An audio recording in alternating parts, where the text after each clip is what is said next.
สวัสดีท่านผู้ชมสบายดีตอนสายๆพี่น้องจ๋าบรรยากาศตื่นเช้ามากระแดดเปรี้ยงป้างแต่ช่วงเช้านี่ก็สิบ่ค่อยร้อนดอกอากาศก็เย็นๆน้อยๆเนาะสังเกตเบิ่งท้องฟ้าบ่มีฮอดเมฆเด้อืมแต่พอช่วงบ่ายมาก็อยากร้อนแหน่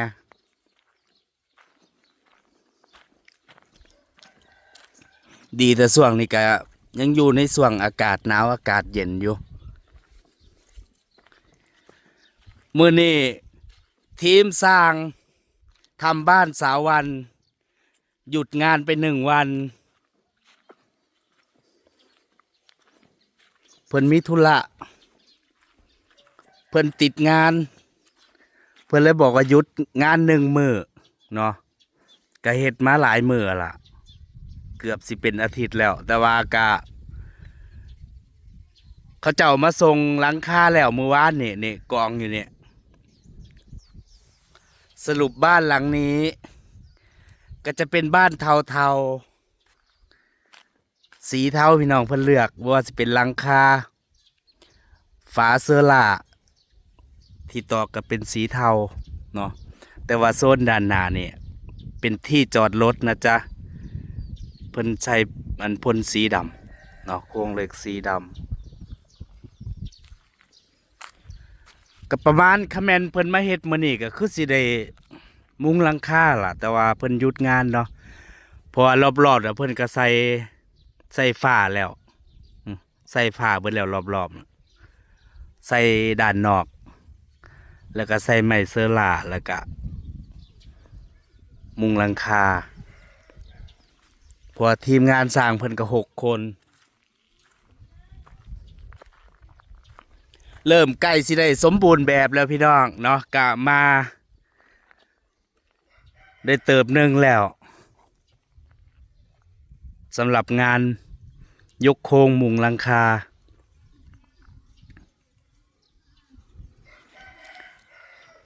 กว้างหลังใหญ่เนาะขนาดว่าอันก็เห็นแค่โครงสร้างแค่นี้ก็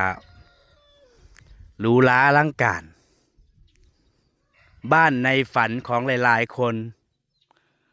ส่วนใหญ่คนเฮาก็อยากมีบ้านเป็นของเจ้าของเนาะส่วนใหญ่คนเฮานี่ก็คิดบ่แตกต่างกันดอกอยากจะมีบ้านอยากจะมีรถอยากจะมีเงินเก็บสักก้อนอันนี้คือความฝันของคนเราอันนี้ก็เป็นอีกหนึ่ง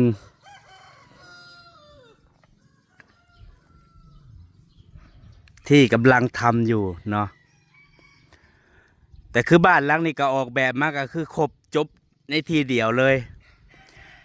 หลังใหญ่กว่าของเบ้าหมีอีกเด้ห้องนอนกับ3 ห้องนอนแต่ว่าห้องนอนมันใหญ่เนาะ4 เมตรคูณ4 เมตรความกว้างของบ้าน12 เมตรพี่น้องนี่กว้างมันนี่12 เมตรเนาะแต่ละห้องนะห้องละ4 เมตรมันมี3 ห้องเนี่ยคือล็อกโซนด้านหน้าเนี่ยเป็นที่จอดรถสามารถจอดรถได้หมด3 คันพุ่นน่ะ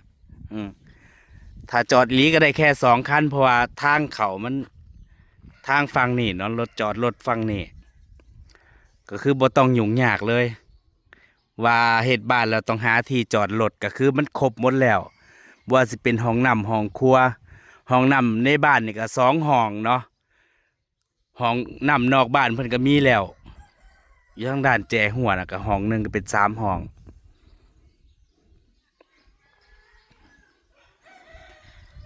ถ้าบ่มีโอกาสได้เฮ็ดบ้านอีกหลังบ่มีก็สิเฮ็ดแบบให้มันครบจบในหลังเดียวบ่ต้องหาที่จอดรถยุ่งยากเนาะสามารถจอดได้2-3 คันจังซี่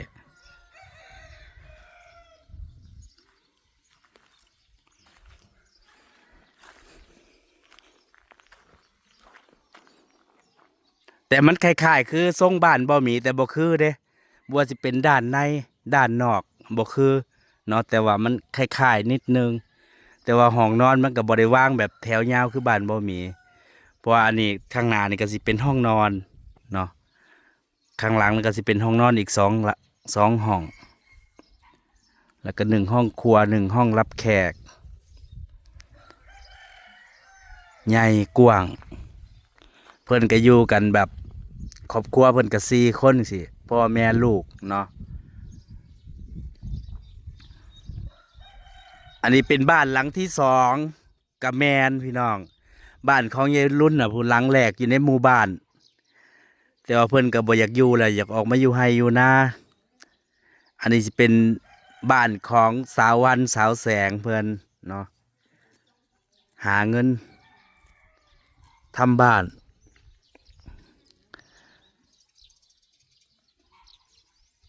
ถมดินตั้งเสาไว้ตั้งแต่ปีที่แล้ว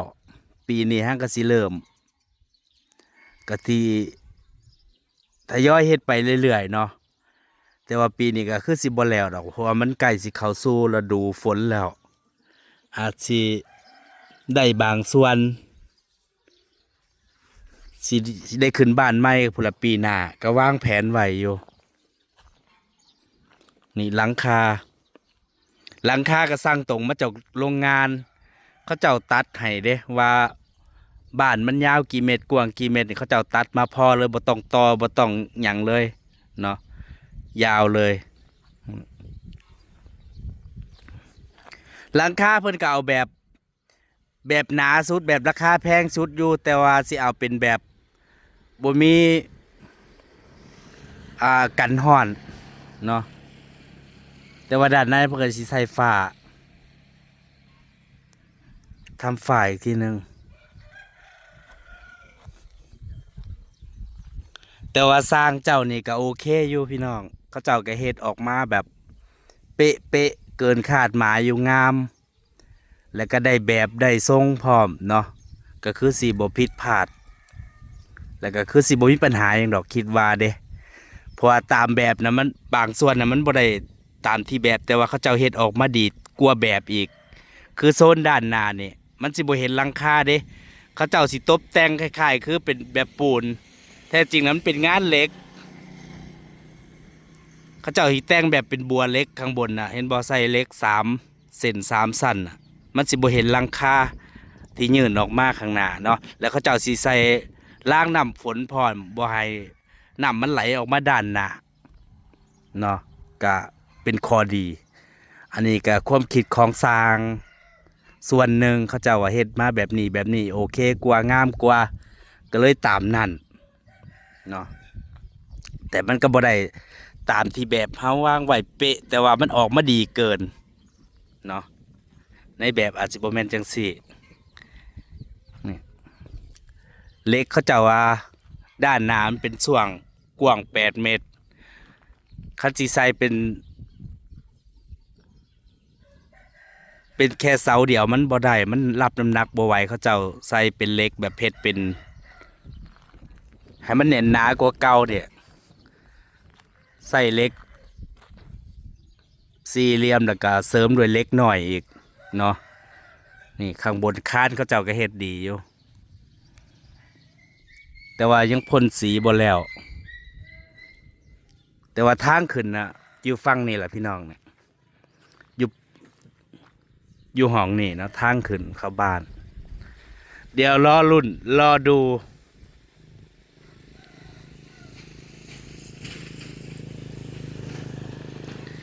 สร้างก็สิได้จ้าง3 เจ้าพุ่นเด้เจ้าแรกคืออันยกโครงมุงหลังคาเขาเจ้าแล้วเขาเจ้าก็ไปเพราะว่างานนี่เป็นงานเหล็กงานหลังคาสร้างส่วนที่2ก็จะเป็นสร้างปูนเนาะมาติดมาสาบก็คืออีกส่วนที่2ส่วนที่3น่ะสิเป็นสร้างพวกตบแต่งบ้านขั้นตอนสุดท้ายเนาะ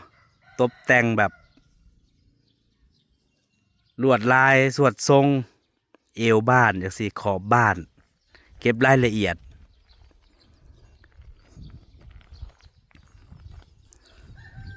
ก็สิใส่งบประมาณหลายอยู่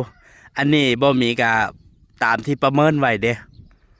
ว่าบ่ให้มันเกินล้านเนาะบ่ให้งบมันเกินล้านบาทคิดว่าถ้าสิแบบไปแต่งแบบให้มันหรูหราหรือมันก็อาจสิเกินงบอยู่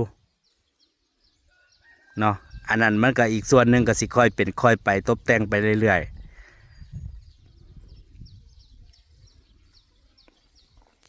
เฮ็ดไปทีละขั้นตอนเพราะว่าสิเฮ็ดที่เดียวแล้วโลดจบโลดเนี่ยคือมันแบบ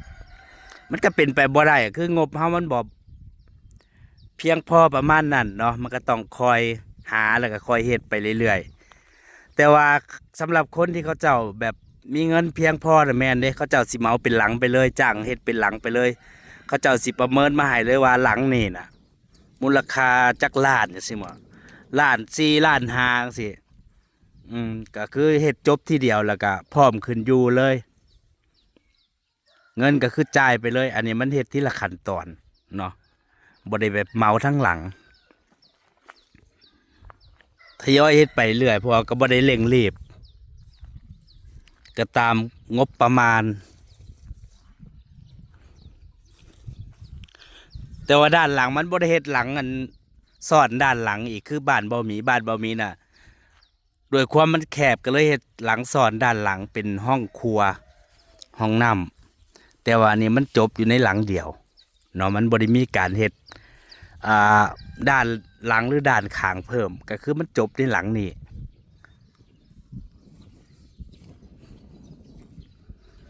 บ้านของเบาหมีเนี่ยมันบ่ได้แบบเนาะแค่ได้ทรงก็ซื้อที่เขาเจ้าเฮ็ดกับมีทั้งผาดทั้งหยังมันบ่ได้แบบเต็มร้อยอ่ะได้แค่80%แถมหลังคาก็มารั่วอีกมาจ้างลื้อจ้างซื้อหลังคาใหม่อีกแต่ว่าตอนนี้บ้านเบาหมีมันยังรั่วอยู่เด้มันรั่วอยู่2 จุดเนาะขนาดว่าจ้างเฮ็ดใหม่ยังรั่วมันหัวนะยามฝนน่ะฝนมันยังอันนั้นอยู่เดี๋ยวนี้เนี่ยไฟก็สอดพอยามฝนละฝนมันหัวตรงกันจุดดอกไฟใหญ่พอดีและที่นี่ไฟมันสอดเปิดกับบางเทื่อกับบับบึบอยู่เวลามันสอดบางทีก็เซฟตี้ไฟน่ะมันลั่นเองเนี่ยมันมีดอกไฟดอกหนึ่งเปิดบ่ได้เปิดแล้วมันสอดเนาะมันรั่วหูได้จังไดว่ามันหัวก็คือมันสิมีรอยน้ำที่มันหยดลงไปฝ้าด้านในน่ะมันขึ้นเชื้อรา2 จุดเนาะขนาดจ้างสร้าง2 รอบแล้วรื้อหลังคาไปแล้วเสียเงินแบบมาเสียรอบ2อีกเกือบแสนพุ่นเด้พอหลังคานี่ก็บ่ได้ถูกเนาะเกือบ40,000จ้างสร้างอีกแต่ว่าการที่เลือกสร้างนี่ก็สำคัญเด้ถ้ามันผิดพลาดมาหรือว่าแบบอันนี้คือเขาเจ้ากับซอยหยังบ่ได้เว้าง่ายๆตอนเฮ็ดรับประกันพอเฮ็ดมาแล้วเฮาจ่ายเงินไปแล้วมันรั่วเขาเจ้าก็บ่ได้มาแก้ไขหยังให้ก็คือจบไปเลยก็จ้างสร้างใหม่มาลื้อมาเฮ็ดใหม่อีกแต่ว่าเฮ็ดใหม่ก็ยังรั่วอยู่รั่ว2 จุดอยู่ด้านในก็สิพยายามแบบหาสร้างมาแก้อยู่ก็คืออาจสิไปจุดรอยรั่วมันแหละบ่ลื้อเนาะถ้าลื้อมามันกับมีปัญหาหลายรอบอีกอันนี้บ้านของเบาหมีมันบ่ได้แบบเด้บ่ได้แบบตามที่เบาหมีคาดไว้เนาะบางอย่างก็สร้างก็เฮ็ดพลาดแน่บางอย่างก็สร้างก็ว่าเฮ็ดบ่ได้แบบนั้นแบบนี้ก็ก็ตามนั้นเลยว่าง่ายๆคือจ้างสร้างก็อาจสิแบบบ่ค่อยมีคุณภาพเนี่ยเนาะห้องนอนนี่ก็แคบห้องนอนนี่แท้จริงบ่มีอยากได้แบบ4x4แต่อันนี้ได้แค่3 เมตรเนาะมันเลยแคบ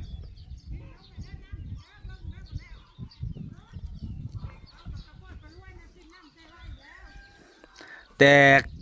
ถ้าบ่มีโอกาสบ่มีก็อยากเฮ็ดอีกบ้านหลังหนึ่งอยู่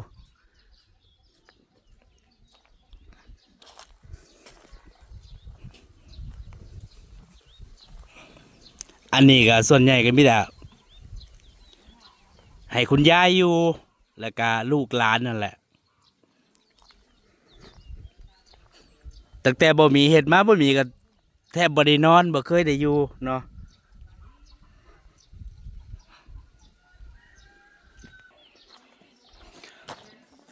ตื่นเช้ามากะ ลูกค้ามาเอาไอติมไปขายแต่ละมือ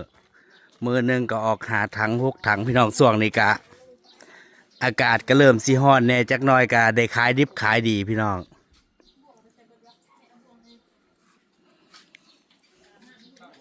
แม่นเอาเมยกับปั้นไอติมอยู่เบิดมื้อตั้งแต่เช้ายันค่ำยันดึกเด้มื้อหนึงก็ออกเกือบ100 โลเนาะ มาดี ช่วงนี้ได้ขายดีบ่ ขายดีช่วงนี้มันคุ้มเลย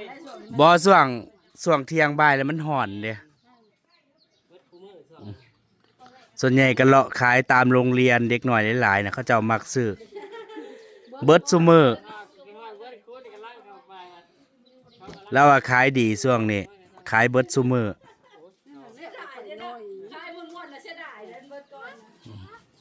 กับคุ้มเลยแล้วแต่เป็นอาหารหักไก่มากข้าวยังมึงให้อย่ากินลูกหมดเป็นไม่ต้องพอแล้วจะหมดกินแล้ว นั่นแหละพี่น้องจ๋ามาวันนี้ก็สิขอเก็บภาพบรรยากาศในเพียงเท่านี้ชีวิตยังไม่สิ้นดิ้นกันไป สู่กับงาน เพื่อครอบครัว